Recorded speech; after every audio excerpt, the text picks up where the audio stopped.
At 68 years old, Eleanor Vance drove her rusted sedan straight into a whiteout blizzard with nothing but the clothes on her back. But what her daughter didn't know, what Sarah was too cold to understand, is that freezing temperatures cannot kill roots that run deep enough.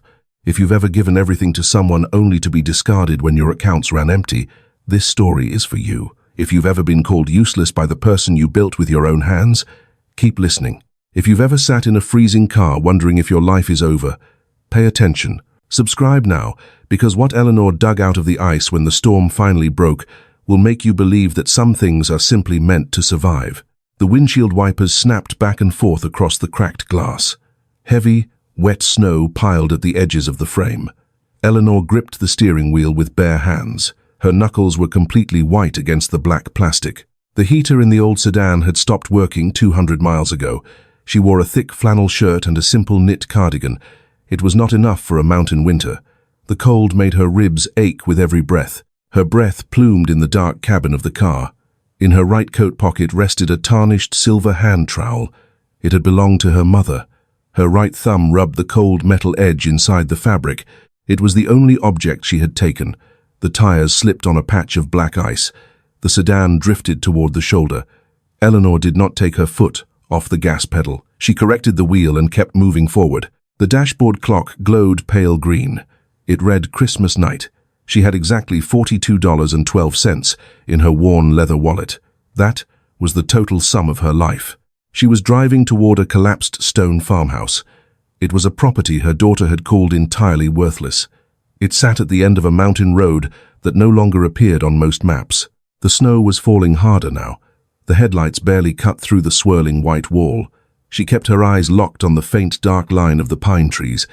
They guided her along the edge of the steep drop. She had driven 4 hours since the front door of her own house locked behind her.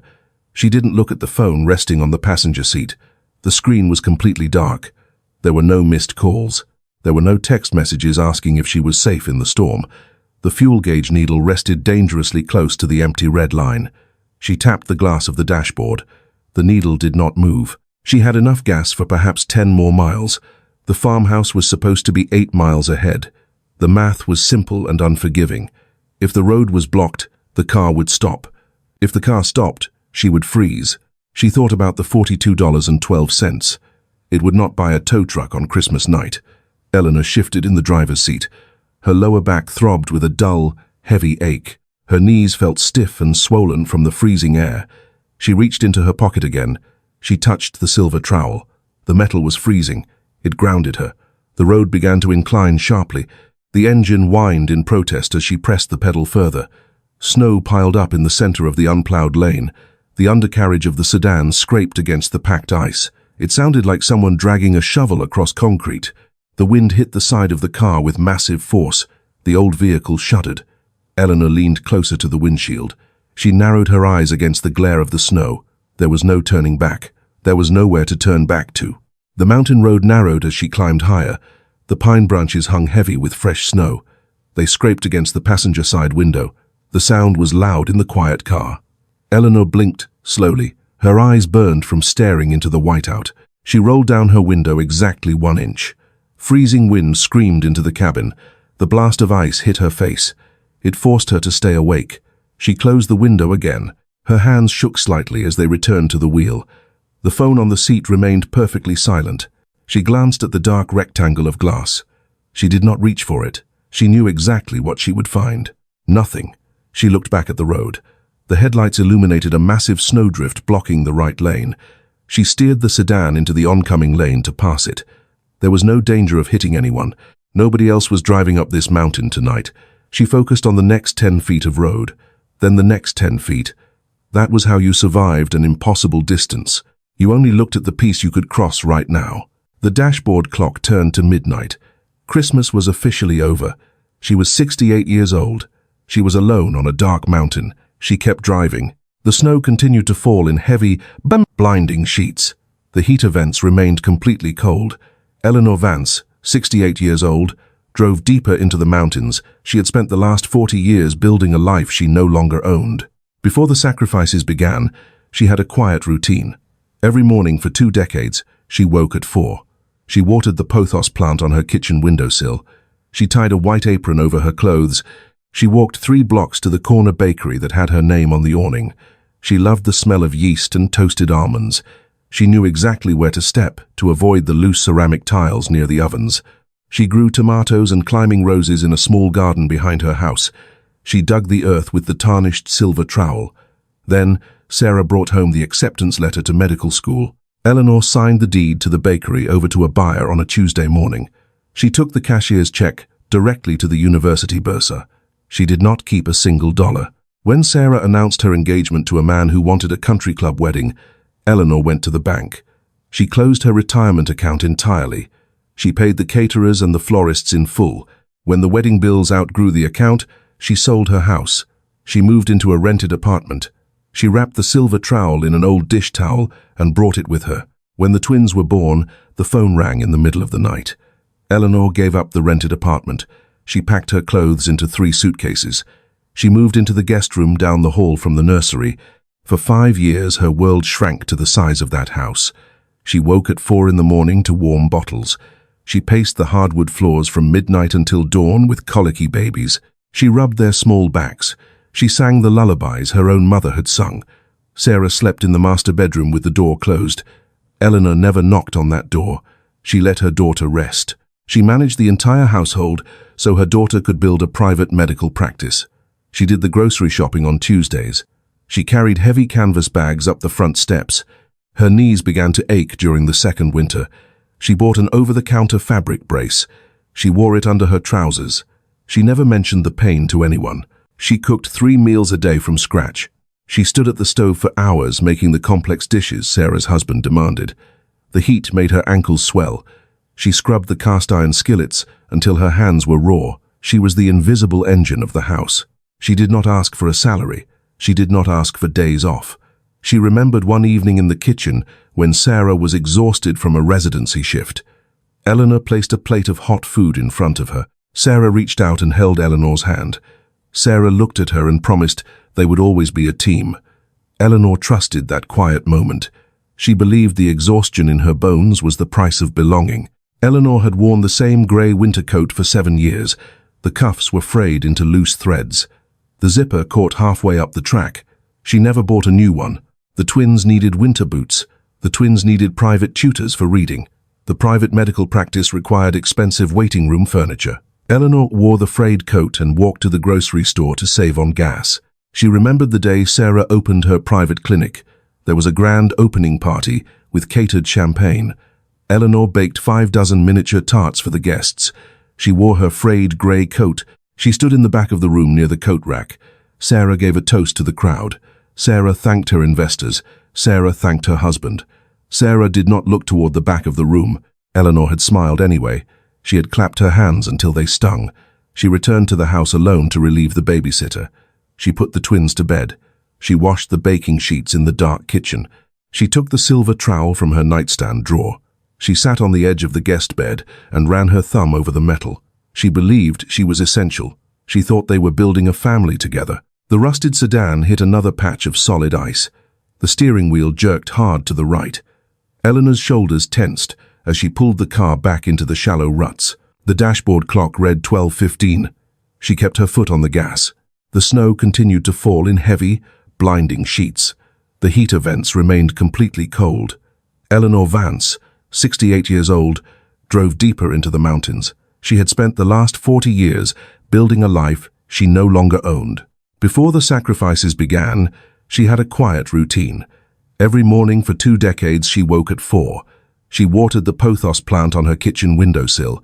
She tied a white apron over her clothes. She walked 3 blocks to the corner bakery that had her name on the awning. She loved the smell of yeast and toasted almonds. She knew exactly where to step to avoid the loose ceramic tiles near the ovens. She grew tomatoes and climbing roses in a small garden behind her house. She dug the earth with the tarnished silver trowel. Then Sarah brought home the acceptance letter to medical school. Eleanor signed the deed to the bakery over to a buyer on a Tuesday morning. She took the cashier's check directly to the university bursar. She did not keep a single dollar. When Sarah announced her engagement to a man who wanted a country club wedding, Eleanor went to the bank. She closed her retirement account entirely. She paid the caterers and the florists in full. When the wedding bills outgrew the account, she sold her house. She moved into a rented apartment.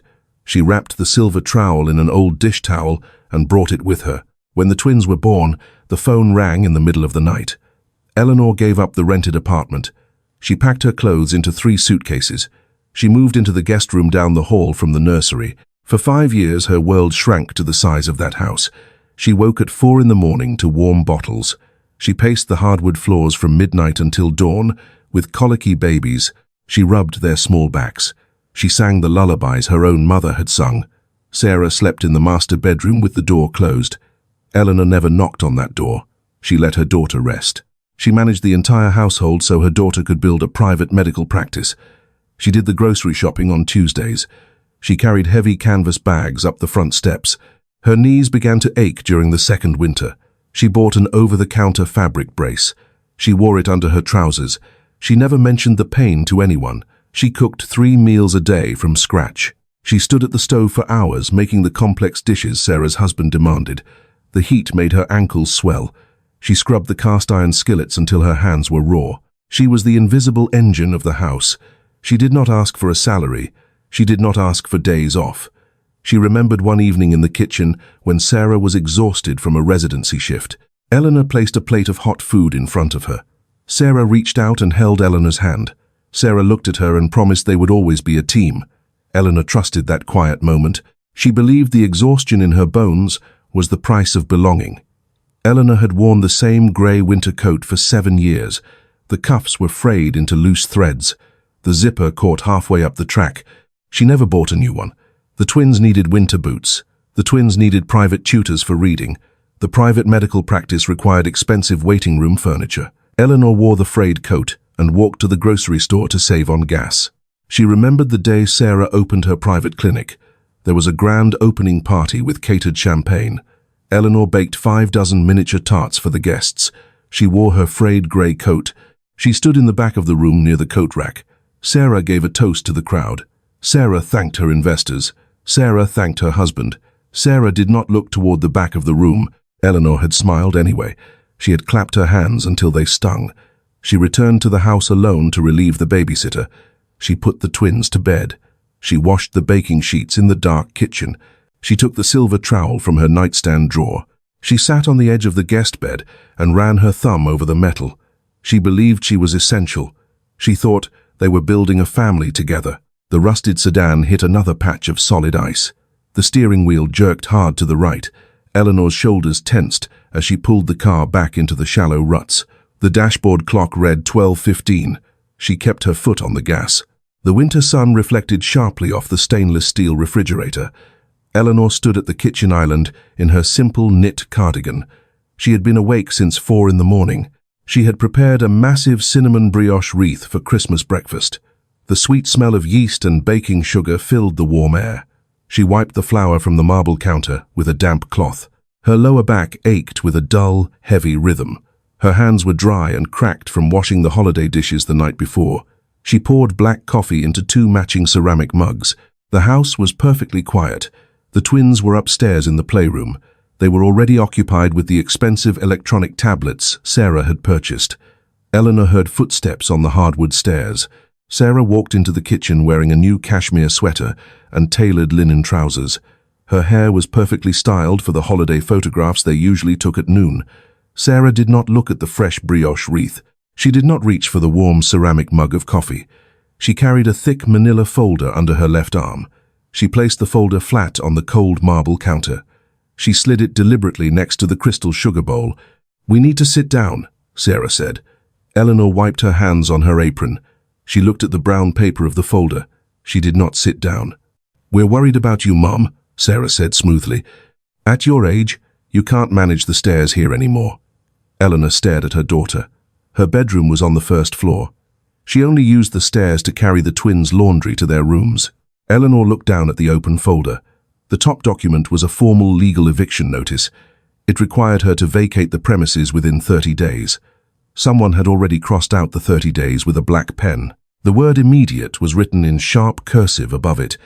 Beneath the notice was a heavily stamped property transfer deed. "We're just being realistic," Sarah continued, crossing her arms over her cashmere sweater. This is what's best for everyone. Eleanor reached out and touched the sharp edge of the legal paper. Her knuckles were noticeably swollen. Sarah picked up her phone from the counter. She unlocked the screen and began scrolling through her incoming emails. She held the phone in one hand while tapping the screen with her thumb. She did not look up from the glowing screen when she spoke her next words. "You should have been more financially responsible, Mom." Sarah tapped the glass twice to delete a message. This is what happens when you live your whole life without thinking ahead. Eleanor stood perfectly still. She listened to the faint hum of the expensive refrigerator she had helped pay for. She looked across the marble island. Sarah was still looking at her phone. She was checking the weather report for her upcoming ski trip. She swiped left on the screen with complete indifference. The bakery money to Sarah. The retirement account to Sarah. The 5 years of daily labor to Sarah. While Sarah casually checked her holiday emails, Eleanor received what they called a clean break, the deed to a collapsed stone farmhouse nobody wanted. The farmhouse had belonged to Sarah's paternal grandfather. It had been abandoned for 3 decades. Sarah's accountant had officially deemed it a worthless liability. The deed transfer was nothing but a tax write-off. Eleanor looked at the signature on the bottom line. It was signed in dark blue ink. "It's a clean break, Mum," Sarah said, finally putting the phone in her pocket. "Don't make this harder than it needs to be." Eleanor picked up the manila folder. She felt the heavy weight of the thick paper in her hands. She did not raise her voice. She did not demand the money she had given away. She did not remind Sarah about the bakery or the tuition or the wedding. "I will pack my bags," Eleanor said quietly. She untied her apron and laid it over the back of a wooden chair. She walked down the hallway to the small guest room. She pulled 3 worn canvas suitcases from the top shelf of the closet. She folded her flannel shirts and her frayed winter coat. She opened the drawer of her bedside table. She took out the tarnished silver hand trowel. She ran her thumb over the familiar cold metal. She wrapped it carefully in an old cotton dish towel. She placed it in the center of the smallest suitcase. She heard Sarah laughing on a phone call in the living room. Sarah was discussing dinner reservations for the evening. Eleanor zipped the suitcases closed. She carried them out to the rusted sedan in the driveway. The morning air was already biting and thick with grey clouds. She did not go back inside to say goodbye to the twins. Sarah had already locked the heavy wooden front door. She started the engine. The wind screamed through the bare branches of the oak trees. Snow piled against the driver's side door of the rusted sedan. Eleanor Vance gripped the steering wheel in the dark. She listened to the engine shudder one final time before it died. The dashboard lights flickered and went entirely black. The heater stopped blowing its weak, useless air. Silence settled heavy and cold inside the car.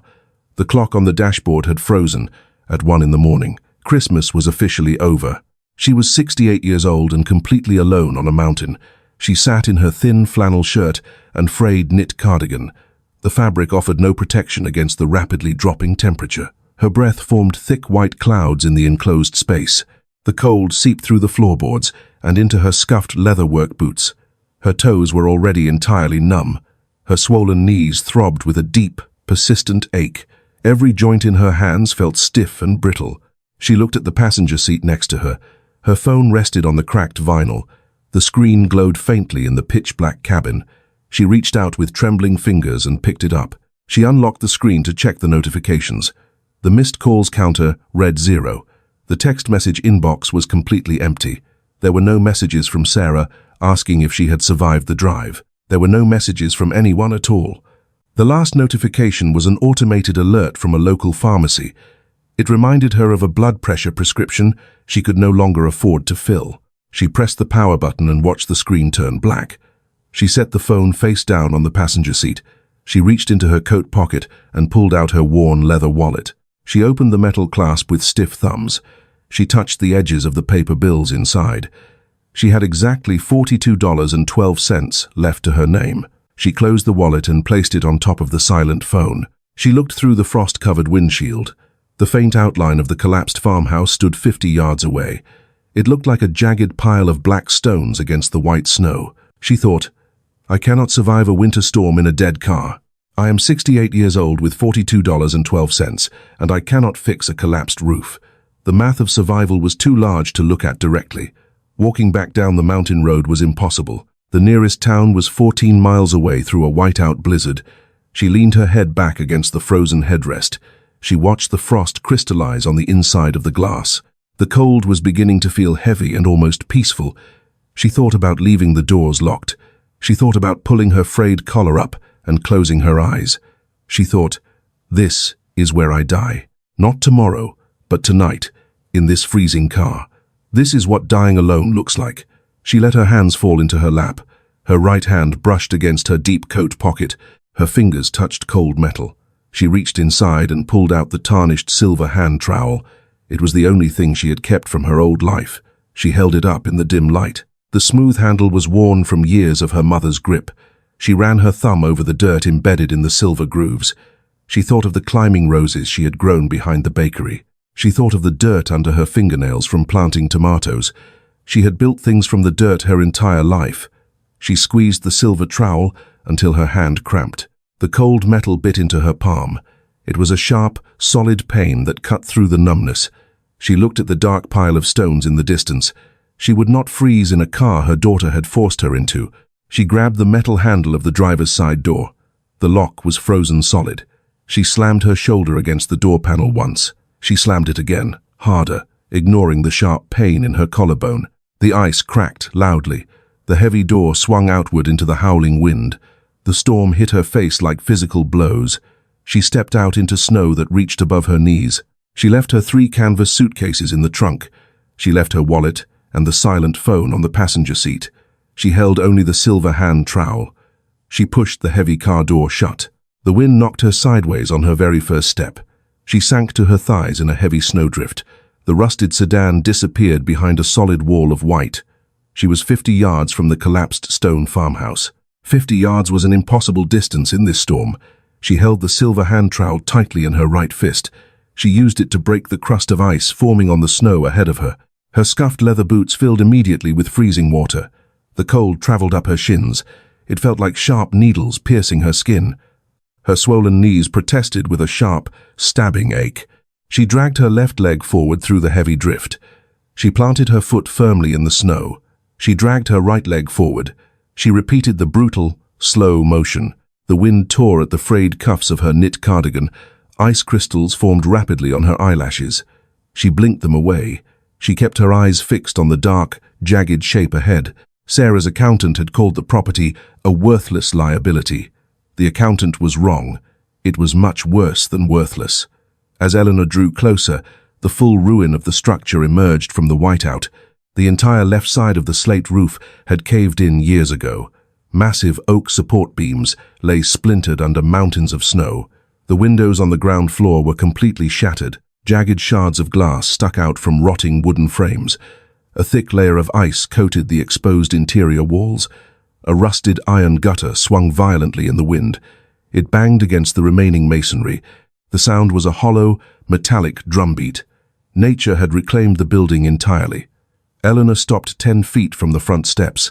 Her lungs burned heavily with the freezing air. She dropped to her knees in the deep snow.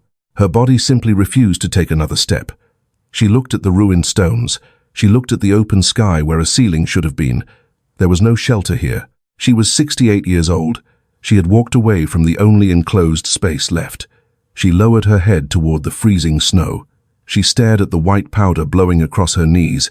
Then she saw a small, specific detail. The front door was deeply recessed into a thick stone archway.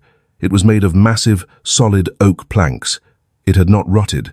It had not fallen inward like the roof. Heavy iron hinges anchored it directly to the stone foundation. The wood was heavily scarred and weather-beaten, but it held completely firm against the screaming wind. It was standing its ground. Eleanor looked at the solid oak. She gripped the handle of the silver trowel. She pushed herself up from the snowdrift. Her joints popped loudly in the freezing air. She stumbled up the 2 buried stone steps. She reached the deeply recessed archway. The wind immediately lost its grip on her shoulders. The thick stone arch blocked the worst of the blizzard. She grabbed the heavy iron latch of the oak door. She pressed her thumb down hard on the metal lever. It did not move. Decades of rust and ice had fused the mechanism completely solid. Eleanor shoved her shoulder against the wood. The door was swollen tight in its wooden frame. It felt like pushing her weight against a solid brick wall. She stepped back into the howling wind. She raised the tarnished silver hand trowel. She drove the thin metal edge into the gap between the door and the frame. She wedged it directly above the frozen iron latch. She hit the handle of the trowel with the base of her palm. She hit it again with all her strength. The rough metal scraped the skin on her palm. She did not stop to look at her hand. She hit the metal handle a third time. A heavy chunk of solid ice broke free and shattered on the stone steps. The silver trowel slid deeper into the doorframe. She heard a sharp, snapping crack. She pulled the trowel free. She grabbed the iron latch with both hands. She pulled downward with her entire remaining body weight. The rusted mechanism snapped open with a loud groan. Eleanor leaned her right shoulder heavily into the thick oak. She pushed with everything she had left. The heavy door scraped harshly across the stone floor inside. It swung open just wide enough for her to slip through. She stumbled blindly into the darkness. She turned and pushed the heavy oak door completely shut behind her. The screaming wind was instantly silenced. The sudden quiet was jarring. She stood in a small, intact entryway. She smelled heavy dust and old, dry wood. The floor beneath her boots was made of wide, uneven flagstones. The roof directly above this single room was miraculously still whole. Faint moonlight filtered through a crack in the heavy window shutters. It illuminated a massive stone fireplace dominating the opposite wall. The hearth was deeper than she was tall. It was completely dry. Inside the firebox sat a heavy, rusted iron grate. Beneath the grate lay decades of dry pine needles and snapped branches. She had found shelter. She sank slowly to her knees in the dark. She wrapped her arms tightly around her chest. She was still here. Dawn came cold and grey through the cracks in the wooden shutters. Eleanor Vance woke on the hard flagstone floor. Her lower back radiated a sharp, biting pain. Her knuckles were swollen and stiff from the freezing dampness. She could not bend her knees without a deep, grinding ache. She used her silver trowel to shave thin strips of dry bark from old logs. She struck a rusted match she found in a tin box on the mantel. She wrapped herself in a mouldy canvas drop cloth she found in a corner. She melted snow in a dented iron bucket to drink. Over the next 5 days, she built a quiet, deliberate rhythm. She woke before sunrise. She tended the small fire in the hearth. She stacked loose, fallen stones to block the wind from the shattered windows. She was organizing her survival. On the 6th morning, a heavy diesel engine rumbled outside. Flashing yellow lights cut through the cracks in the shutters. A city snowplow pushed a massive wall of snow away from her sedan. A large man in a high-visibility jacket stepped down from the cab. His name was Marcus. He carried 2 massive bundles of split, seasoned oak firewood. He pushed the heavy oak door open. He dropped the dry wood directly inside the entryway. He did not ask why an old woman was living in a ruined farmhouse. He did not ask for money. He said he lived out this way and had extra wood. He didn't. Sarah never knew that. Marcus nodded once and pulled the door shut behind him. By the 10th night, the temperature dropped to 5 below zero. The seasoned wood burned too fast in the massive drafty hearth. Eleanor sat on her canvas suitcase. Her hands shook violently. Her toes went completely numb inside her wet leather boots. She picked up her phone from the floor. No missed calls, no texts. The battery icon flashed red, and the screen went permanently black. She stared at the blank glass in her trembling hands. She thought, I cannot chop enough wood to survive January. I am 68 years old with $42.12, and I cannot chop enough wood. The pain in her swollen knees was blinding. She looked at the dying flames. She thought about letting the fire burn out completely. She thought about lying down on the freezing flagstones and just stopping. It would be very quiet. This was exactly what dying alone looked like. She closed her eyes. Then a sharp, metallic clatter echoed in the dark room. Her silver trowel had slipped from her lap and struck the stone floor. The sound was loud and harsh. She opened her eyes and looked at the tarnished silver handle. It caught a single sliver of moonlight from the window crack. She reached down and picked up the cold metal. She squeezed the handle until her knuckles turned white. She spoke to the empty stone room. I am not dying in this ruined house. I am not dying because Sarah decided I wasn't worth keeping. I am 68 years old and I still matter. She grabbed the heaviest log she could lift and threw it into the fire. She was still here. The morning after the deep freeze broke clear and bright. The violent storm had finally passed over the mountain. Brilliant winter sun poured through the shattered ceiling of the farmhouse. Eleanor walked slowly toward the back of the ruined structure. She was looking for more dry debris to burn in the hearth. The massive snowdrift against the rear stone wall was melting rapidly. A strange pocket of steam rose from the base of the stones. She stepped closer through the wet slush. The air around the drift felt unnaturally warm against her frozen face. She knelt in the heavy, wet snow. Her swollen knees ached sharply against the frozen ground. She pulled the tarnished silver hand trowel from her pocket. She began to dig away the heavy snowbank. She struck something hard. It did not sound like stone. It did not sound like rotting wood. It was a dull, hollow thud. She scraped the edge of the trowel across the hidden surface. She uncovered a thick, frosted pane of reinforced glass. She stopped digging. She stared at the glass. She wiped the back of her heavy woolen glove across the pane. The frost was only on the outside. Thick condensation dripped slowly down the interior of the glass. She dug faster. Her breath came in short, ragged gasps. The silver trowel cut through the packed ice. She uncovered an entire angled roofline buried beneath the drift. It was a sunken Victorian glasshouse. It was attached directly to the rear foundation of the ruined farmhouse. She dug down to the base of the structure. She found a heavy, wrought-iron door latch, coated in frozen mud. She gripped the latch with both hands. She pulled upward with all her remaining strength. The rusted iron groaned heavily and gave way. A thick glass door swung outward. A rush of heavy, humid air hit her face. It smelled of rich, wet earth and blooming life. The sudden change in temperature made her lungs seize completely. She could not draw a full breath. She braced her hand against the wet stone doorframe. She stepped down 3 brick stairs into the sunken room. The air was perfectly still and incredibly warm. The glass house had been built deep into the geothermal hillside. The thick earth itself had insulated the space from the freezing winter. She walked further into the humid light. Her hands began to tremble violently. She dropped the silver trowel onto the brick path.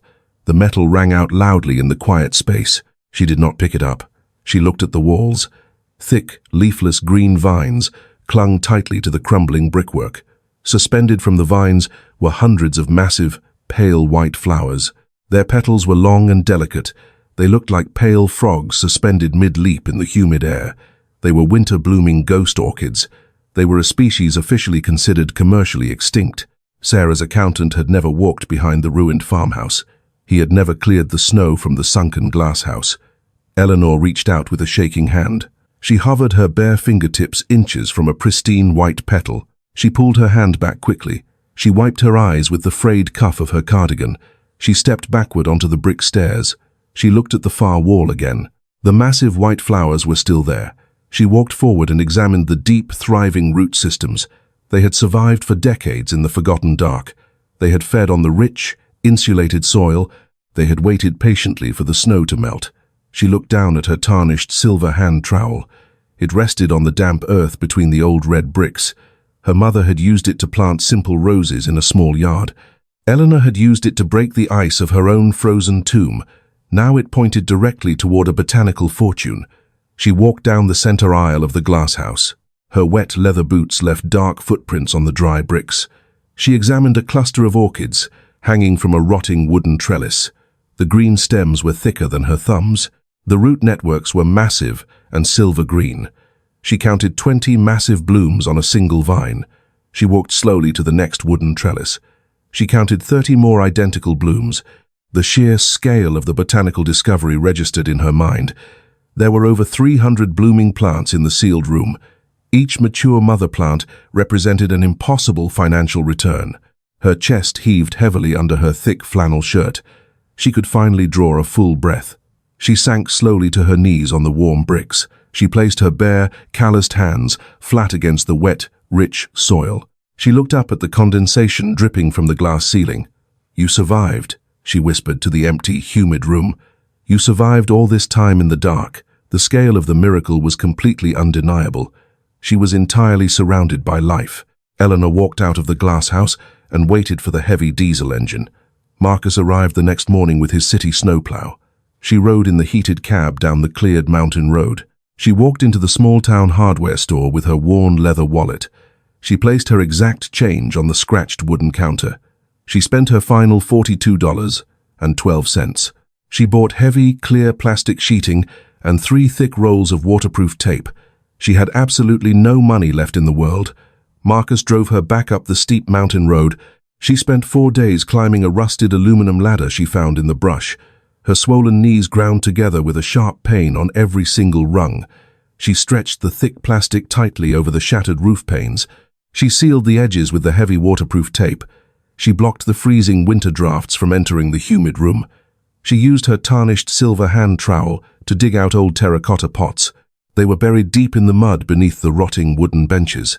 She scrubbed the red clay clean with freezing melted snow. She found rusted iron pipes buried under the overgrown vines. She used the handle of the trowel to clear the thick mud. She uncovered the blocked geothermal spring vents hidden in the stone foundation. Warm mineral water began to flow through the old clay irrigation channels again. She found an old cast-iron wood stove buried in the corner of the farmhouse. She dragged it across the flagstone floor using her canvas drop cloth. Her lower back seized with sharp, blinding spasms of pain. She ignored the pain and kept pulling the heavy metal. She positioned the iron stove near the entrance of the glasshouse. She routed a rusted tin pipe through a gap in the solid stones. She burned the dry oak Marcus had delivered.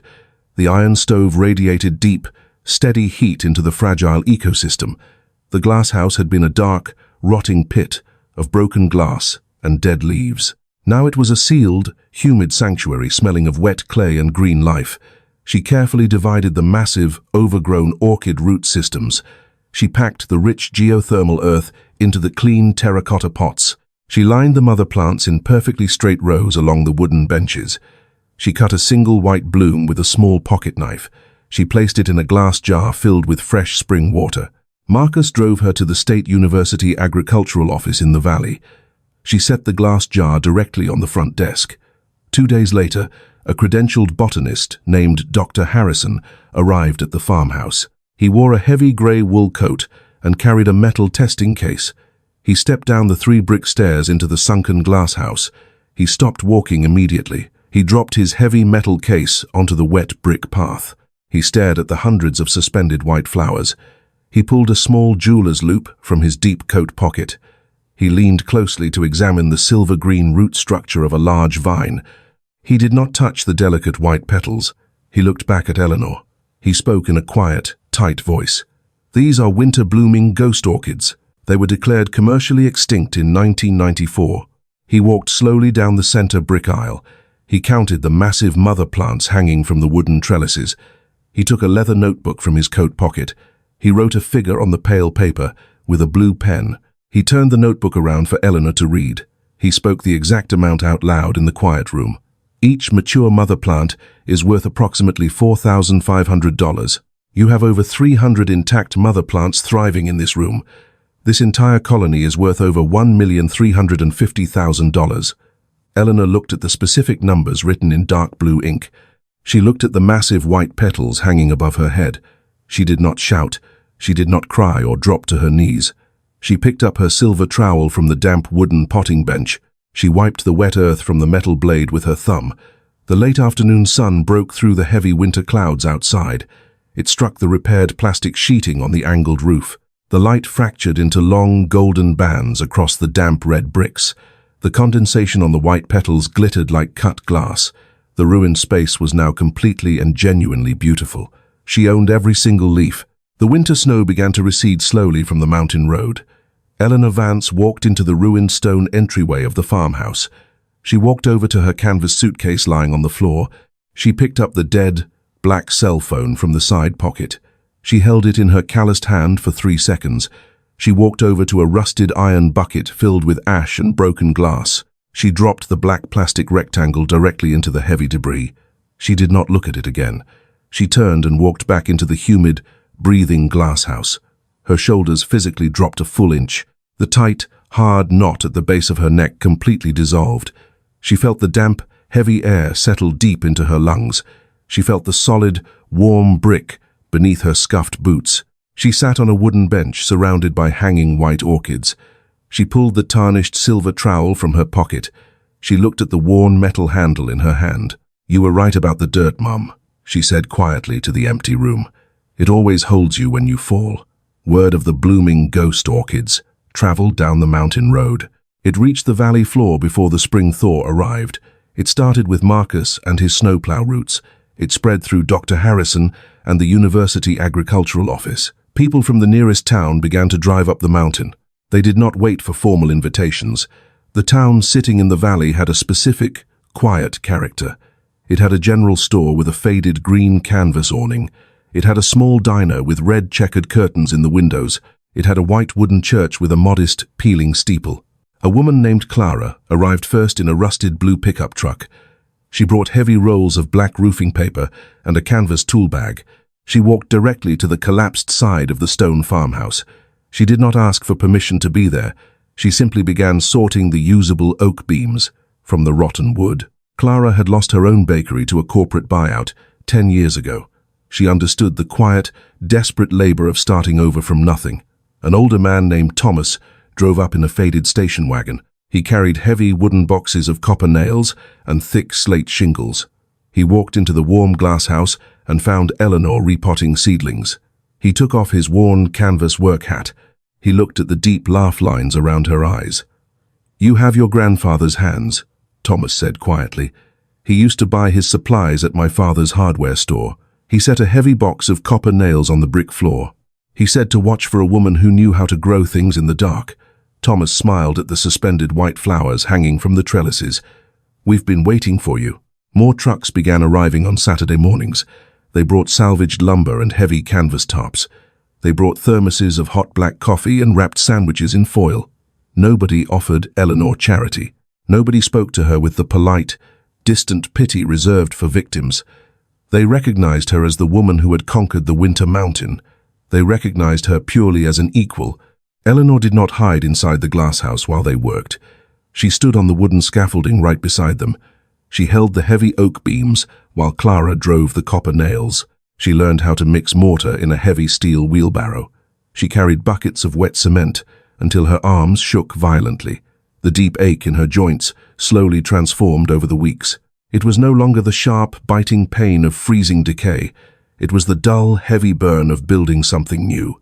She opened the doors of the glasshouse to the volunteers every day at noon. She made space on the long wooden benches. They sat among the blooming ghost orchids and ate their lunches. They told stories about the businesses they had lost to bad contracts. They talked about the children who had moved away and never called. Eleanor listened to the steady rhythm of their voices. She did not offer hollow advice or dramatic speeches. She showed them how to propagate the fragile orchid roots. She taught them how to divide the living tissue without killing the mother plant. She gave Clara a small terracotta pot with a single green shoot. She gave Thomas a glass jar holding a delicate white bloom. She built a community from the dirt up. The roof of the stone farmhouse was completely closed by late April. The jagged holes in the walls were filled with fresh grey mortar.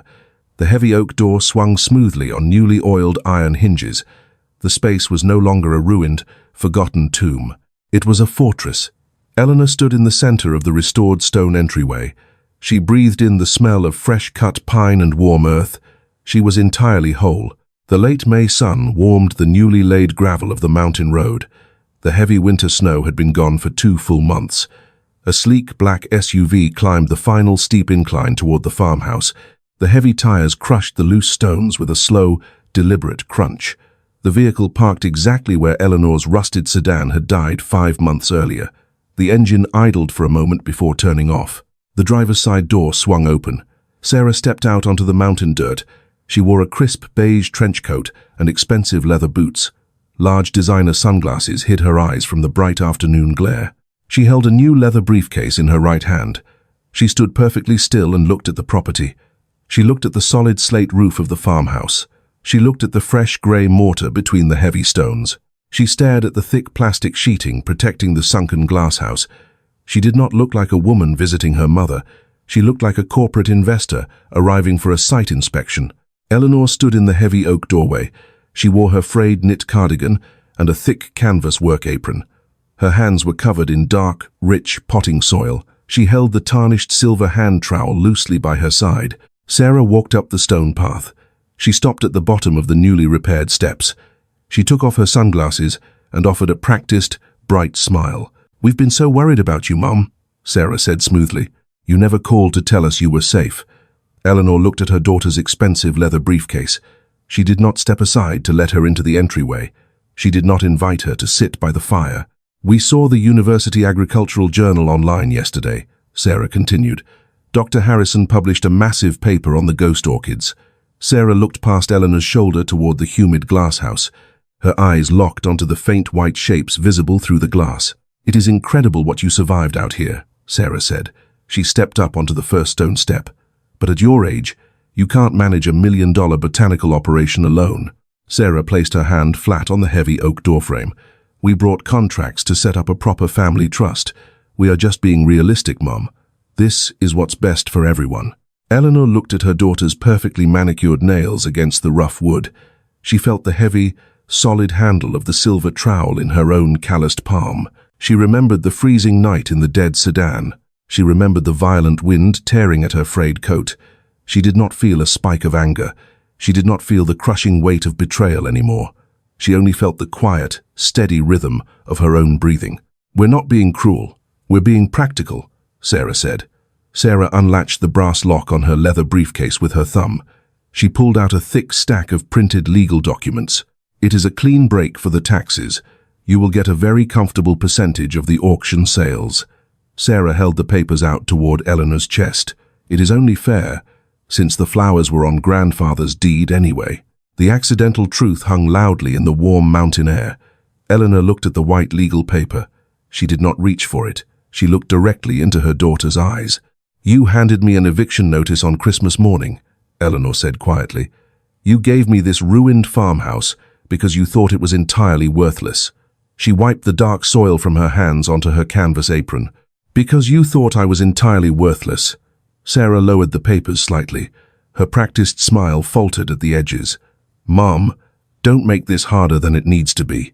I spent 40 years building your life," Eleanor said. Her voice was entirely calm and completely level. "I sold my bakery for your medical school tuition. I drained my entire retirement account for your wedding. I raised your children so you could build your private practice." Eleanor stepped forward, forcing Sarah to step backward onto the lower stone stair. "You took the money and the time. You threw me into a blizzard with $42. You cannot have my roots." Eleanor raised her left hand and gripped the heavy iron door handle. "You can buy one orchid at the public university auction next spring, if you have the highest bid." Eleanor pulled the heavy oak door inward. The rusted iron hinges had been freshly oiled by Thomas. They made absolutely no sound as the thick wood moved. The heavy door clicked firmly into the stone frame. Sarah stood completely still on the gravel outside. Eleanor turned her back to the solid oak. She walked slowly across the flagstone floor. She stepped down the 3 brick stairs into the warm, humid glasshouse. She listened to the sound of the SUV engine starting outside. She heard the heavy tires crunch rapidly down the gravel road. The sound faded into the quiet hum of the mountain. She was completely finished with the past. 1 year after the freezing Christmas night she arrived, the mountain snow returned. Heavy white flakes fell past the thick, double-paned glass of the restored Victorian glasshouse. The temporary plastic sheeting was gone completely. Thomas and Clara had helped install the permanent storm windows in late October. Eleanor stood at the long wooden potting bench in the center of the humid room. She wore a clean denim work shirt and dark corduroy trousers. The frayed knit cardigan had been burned in the iron stove months ago. She poured steaming water from a copper kettle into a heavy ceramic mug. The tea smelled of dried peppermint and dark honey. The cast iron stove radiated deep, steady heat across the brick floor. The geothermal vents flowed smoothly with warm mineral water. Hundreds of massive pale white ghost orchids hung from the reinforced trellises above her head. They were entering their second full winter bloom under her care. A thick canvas clipboard hung on a brass hook next to the potting bench. It held 3 pages of printed shipping manifests from the state university. The first public botanical auction had funded the entire restoration of the stone farmhouse. The remaining funds sat securely in a local community bank account under her own name. Sarah had not returned to the mountain. Eleanor did not expect her to. She set her ceramic mug down on the dry wood of the bench. She walked over to the heavy oak door, connecting the glasshouse to the stone entryway. She opened it easily with one hand. The oiled iron hinges were perfectly silent. The main room of the farmhouse was entirely transformed. The collapsed roof was fully replaced with heavy slate shingles. The massive stone hearth held a roaring, controlled fire. A tall stack of split oak firewood sat neatly against the dry masonry. Marcus still delivered the wood every second Tuesday. Eleanor now paid him his full professional rate in cash. She pulled the heavy oak door shut and walked back into the humid warmth. She reached into a thick canvas bag of rich, dark potting soil. She scooped the earth into a row of 12 small terracotta pots. She used the tarnished silver hand trowel. The metal was no longer freezing to the touch. It was warm from the humid air and the friction of her calloused hands. The silver was deeply scratched and permanently stained with dark mountain dirt. It had broken the ice of the frozen oak door on her first night. It had uncovered the buried glass roof in the heavy snowdrift. It had divided the fragile root systems that eventually brought her total freedom. She patted the soil firmly around a delicate new green shoot. She wiped the blade of the silver trowel clean with a damp cotton cloth. She laid the heavy metal tool gently on the wooden bench. It rested perfectly in the center of the thriving seedlings. It had finished its work. She looked at the silver handle, shining softly in the morning light. "You were right about the roots, Mum," she said quietly to the empty room. "They just needed the right place to grow." She picked up her tea and walked down the warm brick aisle. The winter storm howled violently outside the thick glass. She did not feel the cold at all. The rusted sedan was long gone from the mountain road. The heavy winter snow completely buried the tire tracks of the sleek black SUV. Eleanor Vance sat in the deep warmth of the restored Victorian glasshouse. She listened to the violent wind hitting the solid slate roof. The freezing storm could not touch her anymore. She had built a fortress out of a property everyone else called a worthless liability. She remembered the stainless steel refrigerator and the cold marble kitchen counter. She remembered the printed legal eviction notice handed to her on Christmas morning. She had walked out of that house believing her useful years were entirely over. She had believed she was nothing more than an empty bank account and tired hands. The mountain proved her completely wrong. The heavy stones of the ruined farmhouse did not ask for her money. The frozen earth did not care about her age. The dormant white orchids only asked for her quiet, steady labor. She gave the mountain her time, and the mountain gave her total independence. She had taken the shattered pieces of a discarded life and grown something entirely new. Eleanor learned that a frozen surface does not mean the soil is permanently dead. Deep roots survive the absolute coldest winters. They simply wait in the dark for the heavy ice to break. They bloom exactly when the time is right. If Eleanor's story moved you, if you've ever poured your entire life into someone else's foundation, only to be left standing in the cold, leave one word. In the comments describing the moment Eleanor lifted her mother's silver trowel and refused to, freeze in the dark. Because Eleanor's story proves something that is always true. The exact value of your life is never determined by the people who abandoned you. Share this with someone who needs to remember that being buried is sometimes exactly the same as being planted. Because together, we prove that dreams don't age.